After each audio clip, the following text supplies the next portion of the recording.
falar. O que é essa cara, Natália?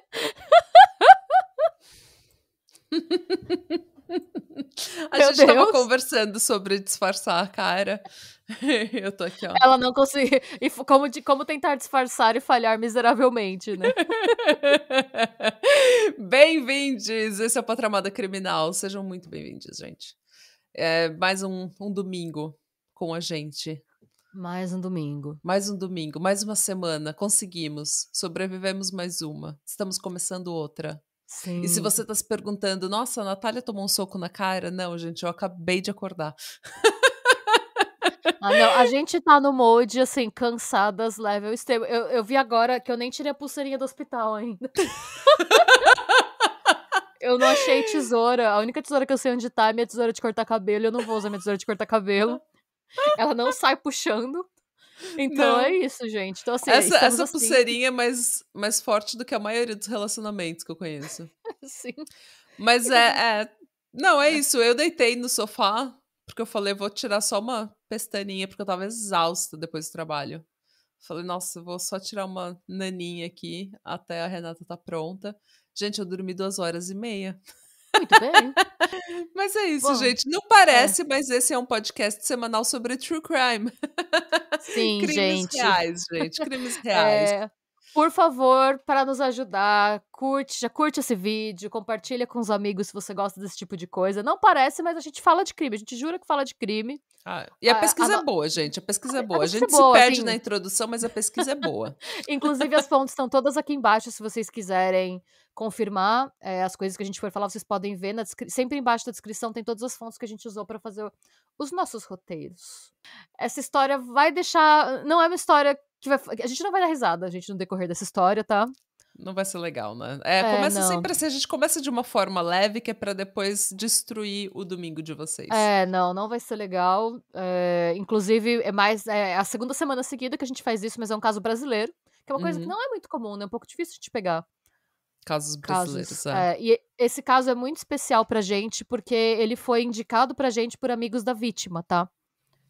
Então, antes de mais nada, eu quero agradecer muito o Jonatas por ter entrado em contato com a gente, por ter mandado as informações que a gente precisava sobre esse caso. A gente conversou bastante no decorrer dos últimos dias, ele foi super parceiro. E eu quero colocar também a nossa plataforma à disposição, tanto do próprio Jonatas e de todo o pessoal da comunidade do Justiça por Alana, quanto da Vitória e da Cláudia, que são a irmã e a mãe da vítima.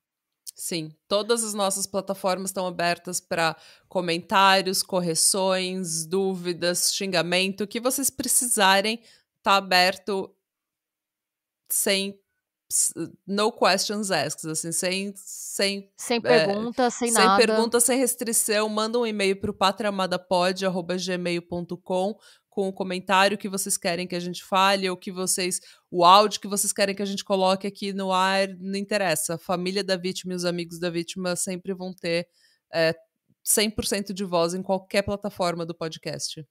Exato, e se vocês quiserem que a gente ajude a divulgar alguma coisa também, mandar algum vídeo, alguma coisa, alguma novidade do caso, a gente tá sempre à disposição. E a gente espera de verdade conseguir fazer jus à história da Alana, tá? E, gente, a gente não costuma ter problema com isso, mas vale lembrar, né, pros nossos ouvintes, espectadores, que é muito importante ter respeito nos comentários, porque eu tenho certeza que o pessoal, que a família vai ter acesso ao vídeo, que eles vão ver o que a gente tá falando e tal. Então, normalmente, o que a gente sempre fala, nossos ouvintes são maravilhosos. Até hoje a gente nunca teve problema com isso. Mas é sempre bom lembrar, porque a gente nunca Mas sabe para quando... novos ouvintes que não para quem tá conhecem chegando a agora. etiqueta, exatamente. Lembrem-se que quando a gente tá falando de um caso do Brasil, não é uma pessoa que tá lá no interior da Austrália que não vai ver seu comentário, não vai entender português, não vai entender seu comentário.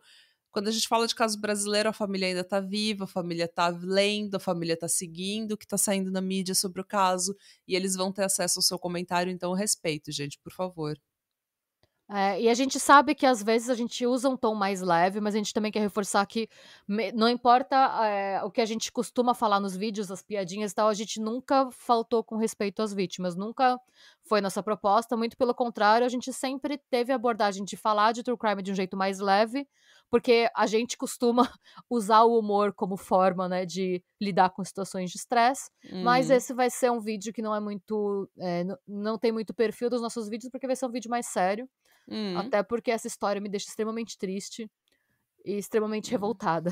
Bom, Vamos. sem mais delongas, né, gente, a gente já enrolamos demais. Vamos começar falando da Alana. A Alana Beatriz Nascimento de Oliveira, ela nasceu no dia 5 de junho de 95. E segundo amigos e familiares, ela era uma pessoa que amava a vida, gente. Ela amava viajar, ela gostava muito de música, principalmente de Billie Eilish. E ela é descrita, assim, de forma unânime como sendo muito feliz e trabalhadora. E ela era aquela amiga, eu acho que todo mundo tem uma, aquela amiga que tá sempre pronta pra te dar conselho, e quando você tem um problema você fala com ela.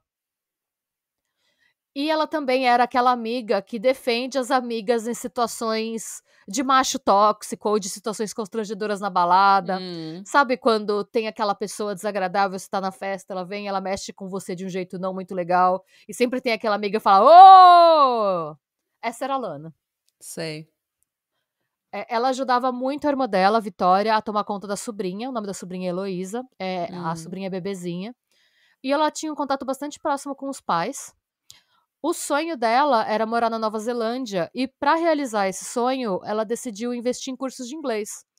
E foi até mais um motivo pelo qual esse caso mexeu muito comigo, porque eu tenho muitos amigos aqui em Dublin que começaram querendo ir para Nova Zelândia ou para Londres ou para Austrália, e depois, quando eles chegavam na fase de contatar a agência, eles acabavam mudando de ideia por conta de custo e vindo para cá.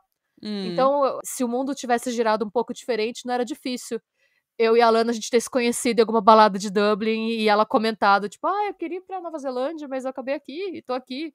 E então isso mexeu um pouco comigo, porque muitas amigas minhas fizeram exatamente a mesma coisa que ela.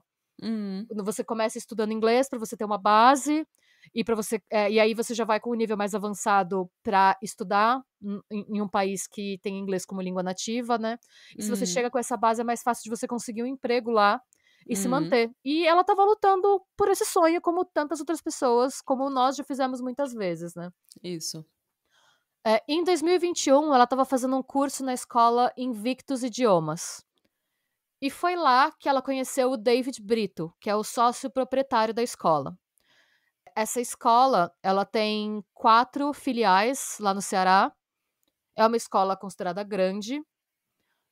E uma coisa que eu quero deixar bem clara aqui, gente, é que como esse é um caso que ele ainda tá em andamento, eu vou me ater bastante às informações que a gente tem que são fatos, tá? Eu não vou focar em diz que disse, a gente recebeu, na minha pesquisa eu achei alguns depoimentos, alguns casos, alguns causos também que eu gostaria de trazer, mas agora não é o momento. De repente, depois que esse caso for julgado, a gente pode fazer um vídeo de update, aí eu posso trazer. Por mais que o meu lado investigativo coce pra postar, eu vou me ater muito ao que a gente tem, que é confirmado, tá? Que é fato, né? Que é fato, isso. É fato que a Alana já tinha feito alguns cursos na Invictus em 2019. E é fato que ela tinha amigos em comum com o David e que eles se conheciam de vista, pelo menos de vista, e pelo menos via conversas superficiais, assim. A gente não sabe o quão próximos eles eram, quão superficial ou não era a relação, mas é fato que eles se conheciam, mesmo que superficialmente, há algum tempo, tá? E aí a gente vai pro dia 20 de março de 2021, que foi quando o David decidiu reunir um grupo de pessoas na casa dele pra assistir uma live do Wesley Safadão. Chique. Eu não sei, eu achei uma informação tão aleatória, mas enfim. Ok. Eu imaginei que, tipo, por ele ser do curso de inglês, ia ser, tipo, a gente vai ver um filme, a gente vai ver algum, sei lá, a entrega do Oscar, alguma coisa assim. Não, era uma live do Safadão. Vai, Safadão. Okay. Ele chamou, basicamente, um grupo de pessoas, e entre essas pessoas tinham funcionários e alunos da escola. Eu não vou dar minha opinião pessoal sobre isso. É fato que ele fez esse encontro na casa dele, era uma casa no bairro de alto padrão, de Fortaleza, e convidou alunos, funcionários, e a Alana foi convidada por um dos funcionários da escola que era amigo dela. Tá. É fato que a Alana e o David ficaram naquele dia. Segundo a Sarah, que é uma amiga de infância da Alana, ninguém do grupo deles sabia se era a primeira vez que os dois ficaram ou se eles já estavam ficando antes. Mas é fato que na festa eles ficaram. Tá. A live terminou. Aos poucos os convidados foram indo embora, com exceção da Lana, que ficou com o David na casa e passou a noite lá. A gente nunca vai saber ao certo o que aconteceu naquela noite, tá? Infelizmente, é fato, gente. E isso também me pegou um pouco, porque eu tenho aquele lado, como toda pessoa que gosta de true crime, né, de ficar indignado e pensar como que eu nunca vou saber o que aconteceu, mas a gente nunca vai saber de verdade o que aconteceu naquela noite. Tá. Entretanto, como a gente sempre fala nos casos que a gente traz, as evidências contam uma história e as evidências não têm nenhum ângulo, as evidências não têm nenhuma razão pra mentir. As evidências são imparciais, né? Exatamente, elas são imparciais. Então, tendo isso em vista, eu vou compartilhar com vocês as informações que a gente tem. A gente sabe que na tarde do dia 21 de março de 2021, no dia seguinte à live, a Alana foi morta com um tiro na testa, no meio das sobrancelhas. E ela foi encontrada na cama do David. A gente também sabe com certeza que depois do disparo ser efetuado e antes da polícia ser chamada, teve uma intensa movimentação na casa do David que foi captada por câmeras de segurança de um vizinho, tá? Nas imagens, essas imagens foram vazadas na imprensa no dia 26 de março, 5 dias depois do assassinato. Você consegue ver o David sair da residência em um veículo luxuoso da cor vermelha, a 1h46 da tarde, depois do tiro ter acontecido. A 1h53, chega uma mulher no imóvel em outro carro de cor prata. Às 14h13, o David volta para o local no automóvel de luxo dele, acompanhado de outra pessoa. Ele entra na casa de novo e sai. 4 minutos depois, ele entra no carro e dirige em disparada. E a mulher que tinha chegado no outro carro tenta correr atrás do carro dele, com o carro dela, mas foi em vão. Depois, você ainda vê um outro homem sair da casa em uma motocicleta às 2h35 e um outro homem chegar num carro de cor branca, entrar na residência e sair às 14h55. Vocês vão ver essas imagens aqui. Eu peguei as imagens na íntegra, vou colocá-las aceleradas para vocês verem enquanto a gente está narrando. É fato que durante todo esse período, nem ambulância nem polícia chegaram ao local e vocês vão ver que alguns desses homens que entram e saem carregando várias coisas, que a gente não sabe o que é. Eles estão com sacola, eles saem carregando bolsas, não sei o que eles saem. Que estranho. A reportagem que eu usei, vocês vão ver, o link tá aqui embaixo, como eu já falei, vocês podem ler na íntegra se vocês quiserem. A reportagem apurou, né, que o socorro chegou só depois e constatou que ela já estava morta. Que estranho. Pois é. E aí o que aconteceu, né? Depois desse fato, a defesa, porque nisso, como o David não estava na residência quando a polícia chegou, eu tô só trazendo um fato, ele não foi preso em flagrante. Como ele não foi preso em flagrante, ele podia responder em liberdade. Que estranho. Ao ser procurada, né, para esclarecer por que não teve nenhuma preocupação em pedir socorro ou em preservar a cena do crime e para justificar a movimentação intensa na residência depois do ocorrido, a defesa do David afirmou, eu vou colocar entre aspas, não ver relevância alguma no fato do investigado ter retornado ao local. Afinal, é a residência dele. Mas ele retornou a pedido da irmã dele para que lá se deslocasse para aguardar a chegada do socorro médico. Inclusive, na data de hoje, foi dia 26, a data que as imagens vazaram, a irmã do empresário está prestando depoimento esclarecendo esse detalhe. O homem que aparece seria um vigia que também não tem relevância na pesquisa do fato. Essa é só aspas do que ele fala. Ele não fala nada sobre porque tem mais de um homem que aparece, né? E tem outra coisa, a irmã pede, mas depois os dois saem do local, como vocês viram aí nas imagens. Na minha inocência, porque eu sou uma pessoa muito inocente, eu não sei do que eu tô falando, na minha inocência, eu acho que é muito estranho que pessoas que estejam próximos da cena de um crime não tenham relevância. Mas isso é porque eu sou muito inocente. Pois é. E aí, a defesa do empresário também, né? E quem deu essa frase, eu quero deixar o nome do advogado, foi o advogado Leandro Vasques. Ele alega que o tiro foi acidental e que o David não tinha intenção de cometer o crime. E aí eu vou colocar aspas do Leandro Vasques, o advogado. Nosso constituinte conheceu Alana naquela mesma data. E após uma noite de absoluta harmonia, sem qualquer rusga, ao mostrar sua arma para Alana a pedido dela própria, a arma acabou disparando acidentalmente, atingindo-a. Desculpa. Calma que tem mais uma aspas. O empresário David, sem nenhum histórico de agressividade, que tinha conhecido a jovem horas antes, não tinha qualquer motivo de ceifar sua vida. O David não é praticante de tiro. Ele fez um mero curso que qualquer pessoa pode fazer para poder adquirir uma arma para defender seu patrimônio. E David adquiriu uma arma apenas 8 dias antes do fato. Arma essa que ele jamais havia utilizado. Foi um disparo acidental, um fato não desejado pelo empresário.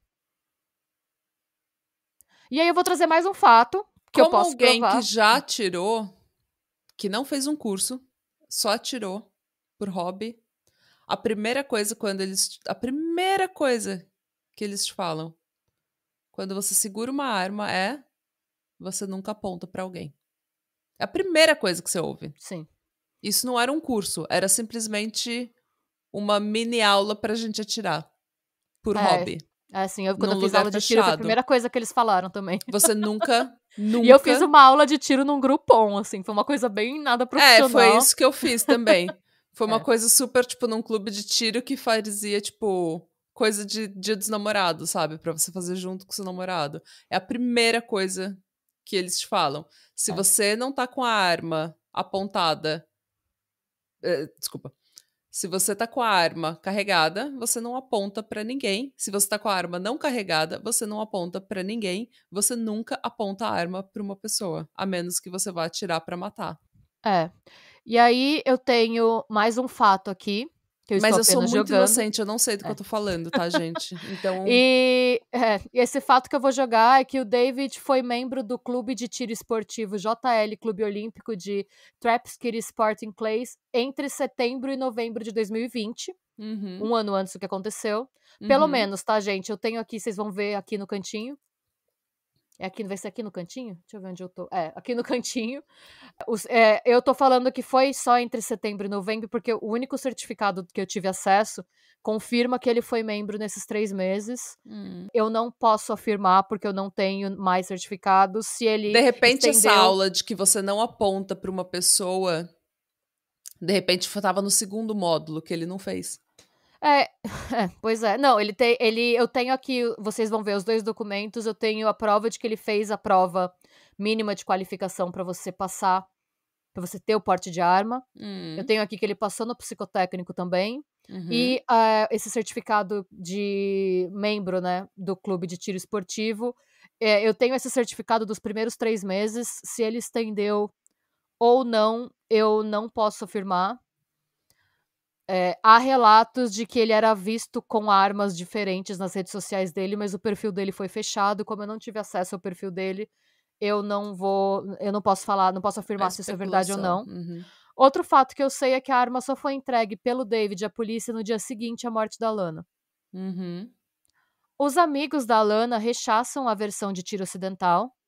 A Sarah Albuquerque, que é a amiga dela de infância que eu comentei agora há pouco, ela disse numa reportagem feita pelo UOL em março de 2021 que ela acredita que foi um homicídio doloso. Por quê? Ela contou, né, que a festa foi esvaziando até ficarem só a Alana, o David e um caseiro.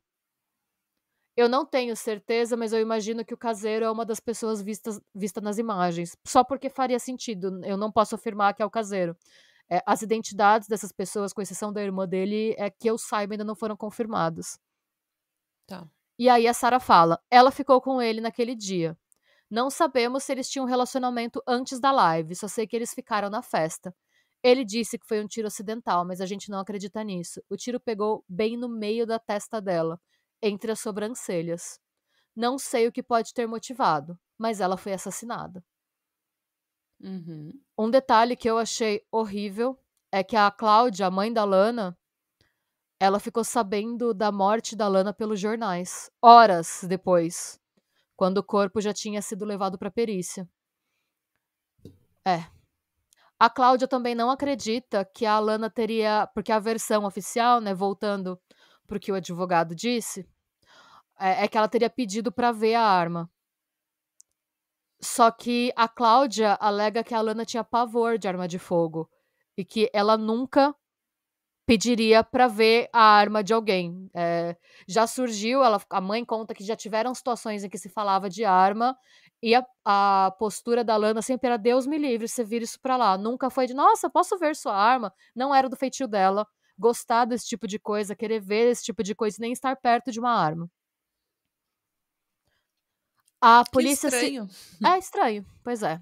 A Polícia Civil pediu a prisão temporária do David Brito no dia 29 de março, e o Ministério Público do Ceará foi a favor, mas a 4ª Vara do Júri de Fortaleza autorizou só o mandato de busca e apreensão no dia 15 de abril. Essa medida foi cumprida 4 dias depois, só dia 19, ou seja, o mandato de busca e apreensão só foi, completo, né, só foi efetivado 1 mês depois do assassinato. Que estranho. Outro fato, a arma que matou a Lana foi analisada pela polícia e foi comprovado que a arma estava em perfeito estado de funcionamento. E aí eu vou ler um trecho da nota emitida pela Polícia Civil no dia 20 de abril de 2021. No curso da investigação, dentre diversos elementos de informação colhidos, a PCCE realizou 21 oitivas de testemunhas e anexou nos autos diversos laudos periciais confeccionados pela Perícia Forense do Estado do Ceará, que é o PCCE, né? Inclusive o exame de eficiência balística que comprovou o perfeito estado de funcionamento da arma apreendida. O perito da PFOCE, né, da Perícia Forense do Ceará, testou a pistola do David Brito e detalhou no laudo pericial confeccionado em 6 de abril, né, Nossa, gente, 6 de abril de 2022, esse é um outro detalhe. A perícia e a reconstituição do crime demoraram 1 ano para ser feitos. Porque teve um problema burocrático e parece que eles tiveram que abrir concurso para perito, porque faltava perito no Ceará. Então, assim, a reconstituição demorou 1 ano para acontecer. E quando ela aconteceu, o David se recusou a participar. Ele não esteve presente na reconstituição. Que estranho. Pois é. E, né, quando essa perícia foi feita, no dia 6 de abril de 2022, o perito da PFOCE concluiu que, com a arma examinada, foram efetuados tiros e se observou que os mecanismos funcionaram normalmente sem nenhuma deficiência assinalável. Ao testar a potencialidade lesiva e o estado de funcionamento da arma, o perito atesta que ela possui 2 travas de segurança, uma manual externa ambidestra e uma trava do percursor, tendo sido ambas minuciosamente analisadas, tendo-se constatado que ambas funcionam normalmente, segundo o relatório final de investigação do Departamento de Homicídios e Proteção à Pessoa, DHPP. Ou seja, é muito improvável que um disparo acidental tivesse acontecido, se você levar em conta que a arma tinha 2 travas e estava em perfeito estado de funcionamento, né. Uhum. Mas nós somos muito inocentes, a gente não sabe. Na reconstituição, né, que não, de novo, que não contou com a participação do acusado, os peritos descartaram que o tiro efetuado pelo empresário David Brito tenha sido acidental. E aí eu vou ler um trecho do laudo divulgado pelo Diário do Nordeste em julho de 2022. Gente, desculpa, eu sei que é chato eu ficar lendo trechos assim, mas esse tipo de caso que ainda tá em andamento, o meu maior medo é eu falar alguma besteira e, tipo, interferir. Então, tudo que eu tô falando, eu quero pegar tudo os laudos, eu quero pegar tudo, ninguém Não, tá pode falar certíssimo. Tá Enfim, certíssimo. eu sei que atrapalha um pouco, desculpem, ouvintes, mas precisa ser feito. Vamos lá. O laudo considera todas as hipóteses simuladas possíveis, mas indica como as mais prováveis as que o acusado manuseava a arma, mas não mirava na vítima. A conclusão é que o disparo da pistola não ocorreu de forma acidental, mas que pode ter ocorrido de forma involuntária ou voluntária, não necessariamente com ângulo de visão de disparo do atirador em direção à cabeça da vítima. E aí vocês vão ver, eu peguei uma imagem da perícia que mostra uma simulação, como ele se recusou a participar, eles tiveram que usar os bonecos malucos. Vocês vão ver aqui a simulação de o que poderia ter acontecido, tá? E aí, gente, uma notícia que eu considero boa, que aconteceu agora há pouco, foi no dia 22 de março desse ano. No dia seguinte ao aniversário, entre aspas, de 2 anos do caso, a Justiça Estadual decidiu levar o David Brito de Farias a julgamento por homicídio doloso, contra a Alana Beatriz Nascimento de Oliveira. Uma super vitória, porque, ao que tudo indicava, provavelmente ele ia ser acusado de homicídio culposo, né, que é sem intenção de matar, e o advogado dele estava brigando muito para que isso acontecesse, né, e na verdade não aconteceu. A defesa dele já avisou que vai recorrer da decisão, Claro. acreditando, entre aspas, na frase deles, né, acreditando na desclassificação do suposto crime para sua modalidade culposa, como já aconteceu em inúmeros outros casos semelhantes, fecha aspas. Todos justíssimos. Pois é. O comitê de defesa dele, tá, é representada pelos advogados Leandro Vasques, Holanda II, Afonso Bellarmino, Gabriela Mello e Marina Torquato. Então ele tem um pequeno time de advogados para defendê-lo. E aí, gente, o julgamento ainda não tem data para acontecer. O assassinato aconteceu em 2021. Não divulgaram uma data ainda de quando ele vai ser julgado. Eu não duvido que o time de defesa dele vai tentar adiar esse julgamento o máximo possível. E eu quero pegar uma frase para encerrar o caso, né, que é uma frase da irmã da Lana, da Vitória. Ela falou: "Ela foi arrancada de nós sem explicação, sem motivo. A Alana gostava muito de viver, ela não queria ir agora. A gente vem aqui para pedir justiça. Ninguém consegue imaginar um tiro acidental no meio da testa. E ele ser indiciado por homicídio doloso é uma vitória muito grande pra gente." Então, uma coisa que a gente gostaria de pedir, que é uma coisa que a gente não costuma fazer muito, mas eu acho que vale, que é uma coisa que a gente também fez no caso do Bruno Eustáquio, que a gente segue fazendo, é pedir para vocês compartilharem esse caso e tornar ele mais conhecido. Porque é um caso que, por exemplo, se o Eu Jonatas não nunca tinha tivesse. ouvido falar. É. Gente, se o Jonatas não tivesse falado comigo e me mandado informações, assim, me mandado documento, me mandado oitivas, me mandado. Eu não ia saber. Eu não sabia que isso tinha acontecido, até porque aconteceu em 2021, o Brasil tava o caos. É. Então, assim, a gente precisa tornar esse caso conhecido, porque do contrário, senão, infelizmente, obviamente não é o ideal, mas se não tiver pressão da opinião pública, é capaz de não dar em nada. E o Uhum. mínimo do mínimo que a Alana merece é um julgamento. É o mínimo. E a gente precisa pelo menos de uma resposta. A gente não, mas a família precisa de uma resposta por todas essas coisas estranhas e coincidências que aconteceram, porque obviamente são coisas estranhas e muitas coincidências. Então a família precisa apenas de uma explicação. E se ele não tem nada para, se ele não deve nada, eu acredito que ele não tenha nenhum problema em dar nenhuma explicação para a família da vítima. Exatamente. E assim, a gente não muita coisa, eu sei que faltaram alguns detalhes, mas o caso está correndo em segredo de justiça, então eu não tive acesso a muita informação, porque o caso ainda está em andamento, né. Hum. Tudo que saiu do caso tá aqui, vocês viram, né, os documentos, as fotos, as frases que eles deram durante a perícia e tal.